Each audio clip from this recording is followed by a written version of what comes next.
What aspect of your life is naturally rewarding? Siguro, being a mother. Yes. It's naturally rewarding. Despite of all the sacrifices. Talaga. Physically. First, of course, physically, mentally. Kasi pag nagkaroon ka ng anak, ano na yan eh, it's a lifetime commitment. Diba? Responsibility. But it's naturally rewarding. Yung ano ba, I would say na mas blessed ako of having a children than that children is having a mother. So, yun yung, for me parang mas swerte pa din ako na nagkaroon ako ng anak. Okay. Kaysa masasabi ko na maswerte yung anak ko sa akin. No, maswerte ako sa kanya. Because of her, nag-grow ako. Tapos, iba yung love. Na nabigyan ni Ali sa'yo? Hindi lang yung nabigay niya sa akin. Yung ibang klase ng love yung natutunan ko. Okay. That I could give that much love pala sa isang tao. And I can love myself more pala while loving other people or other human being.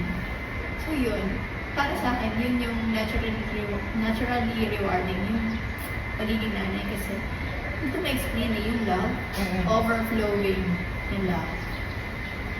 It comes from What do you mean it? Where it comes from? the love that you're able to give. Kanina sinabi mo. Yeah. You didn't expect that you can give this kind of love pala to other people and to yourself. But since you're a mother now, nakita mo na it happens. Yes.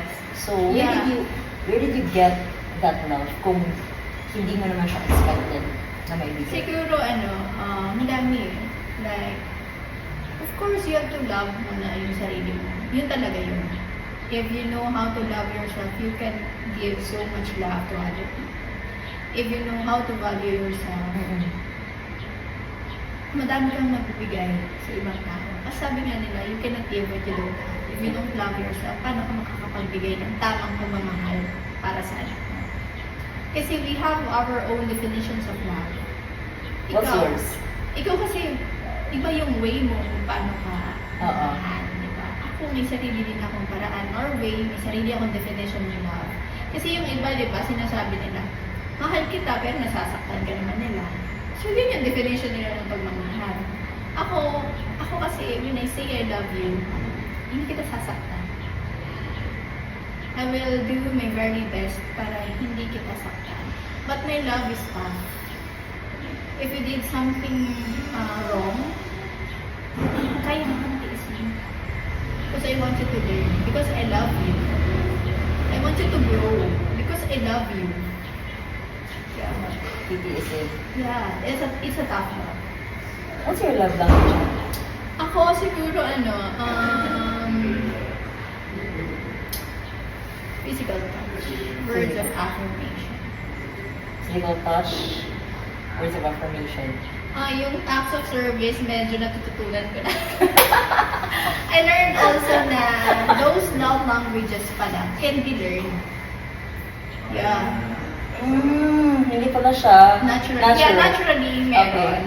Okay. Pero it can be learned. Like ako, meron kasi, ewan ko kung ako lang to. Pero there is love language that I want to receive, and there is a love language that I want to give. Want. Yeah. Like, ngayon, dati, naturally sa akin ang gift, yung gift, giving gift. Naturally sa akin. And then, of course, yung quality time, physical touch. Yun yung mga natural sa akin. Okay. Yun yung mga bagay na nabibigay ko, and also, I want to receive. And I also want to receive yung acts of service. Right now, natututunan ko na siyang gawin. Kasi growing up, hindi kami na-mold na ang babae kailangan mag-asikaso, magluto, maglaba. Di ba yun eh, yung traditional na babae. Traditional wife material. You have to cook, mag-alaga ng anak, maglinis, maglaba, Oo. diba? Traditional Oo. wife. Hindi kami na-raise na gano'n. So, hindi ako yun. But right now, natutunan ko siya. So yun yung, is that what you mean na yan yung love na hindi mo na-in-expect na may bibigay mo? Yes. Somehow, yeah. Kasi, service nga, I mean, you have to learn it and you have to go through paano ba ito magluto, Yes. paano ba mag-alaga ng anak. Yes. And since that is not your identity, and that is not something na nakita mo sa paligid mo, how did you learn? Siguro natuto ko kasi ginusto ko. First is... Nag-YouTube ka? Yeah. Nag-YouTube. From there. Dahil ginusto mo kasi you have to have the desire. Yes, yes. Kasi pag walang desire, walang mag-click. So you have to have the desire muna. So dahil, yeah. You became proactive. Yeah. Growing up, wala nga yun sa environment Oo. ko. So I didn't know how to be yung asikaso sa nanay ko kung paano ba ako as. So I want that na ma-experience naman ako. Okay. So yun yung motivation. Yeah. Kasi I think mahirap kasi to contradict the status quo. Mhm. If inside your house, no one is showing Yes. service, Yes. saan mo siya matutunan? Saan mo siya makukuha? Yes, tama. So from you, yung motivation mo is to give service to your daughter. Yeah, first is to my daughter talaga. Kasi gusto kong, I want her to have the mother na hindi ko nawala ako na. Okay. Na-experience. Na-experience. Like, pero it's really challenging for me kasi yung work, I'm away, I'm always away. So, somehow yun yung nakaka-guilty sa part ko as a mother and as a police officer. So, yun yung masakit sa puso na mga bagay-bagay for me kasi I want that to, na ma-experience ng anak ko, but then, mapapa-experience ko siya, syempre, pag nandun ako. Pero most of the time, wala ako. Even though you're not there all the time, na-feel pa rin ni Ali na you're giving service or you're showing. Yeah, I think, Kindness. yes. Yes. Yun yan, syempre sa technology naman. Syempre, video call. Make sure kasi na nakakausap ko siya na everyday. Like, despite of my busy schedule, talagang tinatawagan ko siya. Okay. So, siguro doon. And of course, may family as well na yun din, nakikita naman din nila that I'm really trying. Na kahit malayo ako, I'm trying to be present. Yun. Kasi sabi mo kanina, one of your love languages is physical touch. Yes. Yun yung nawala. Kasi mapalayo kayo. Totoo. So, is it the reason why as well na you need to learn something, another love language? Kasi hindi mo siya mabigay. Pwede din, pambawi. Kaya pag umuwi ako, Oo. ulirang ina. Yeah, oo. Kasi it's very hard for me. Oo. Yes. Especially, she's still 6. Yeah. 6 pa lang siya. So, kailangan mo siyang punuin ng puro pagmamahal. Talaga, yung ganitong stage. Kasi after niya, 7, pagka 8 niya, 9, yun na, nade-develop yung character niya. Itong age niya kasi, dito niya dine-develop. Which character, yun. Anong character mo na gusto mong ma-acquire ni Ali? Resilience. Resilience. Yeah. I've been in a lot sa buhay. And,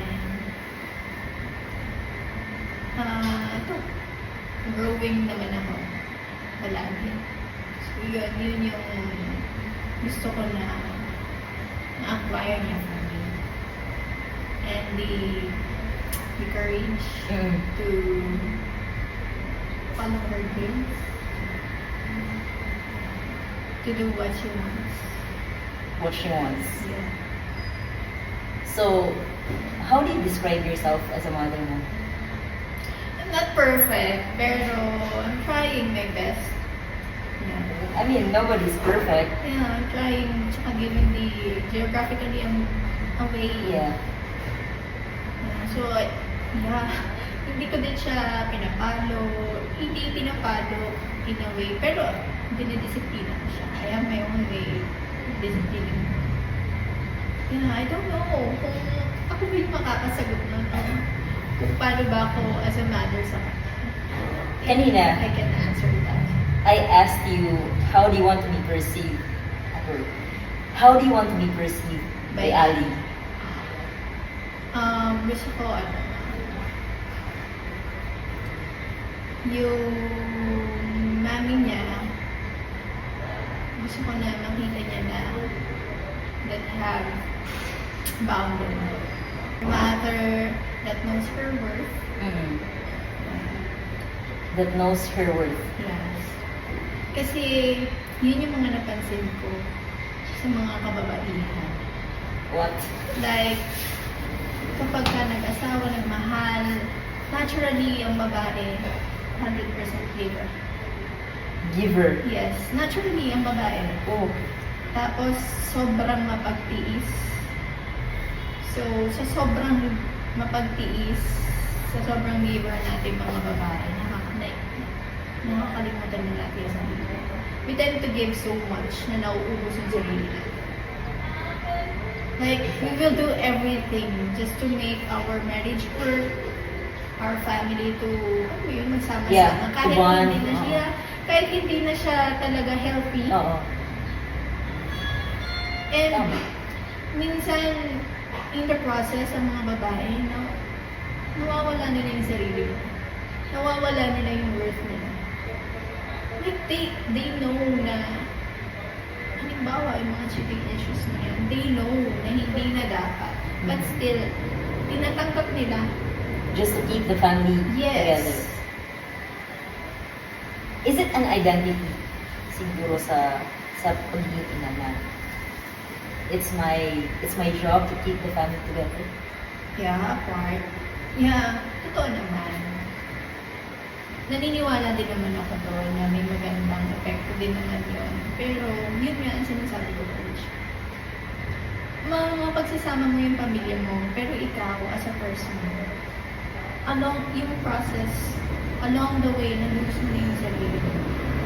Yung sarili mong worth, yung sarili mong identity, nawala because, yun na lang, doon ka na nakafocus to keep the family together.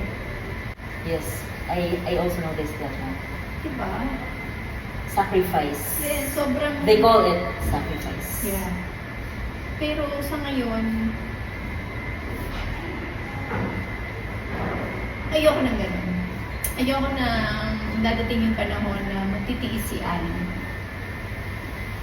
Sa halimbawa, niloko siya na pinili niyang magpapangasawa niya tapos tatanggapin niya ng paulit-ulit. Kasi iisipin niya buo yung pamilya. I don't know.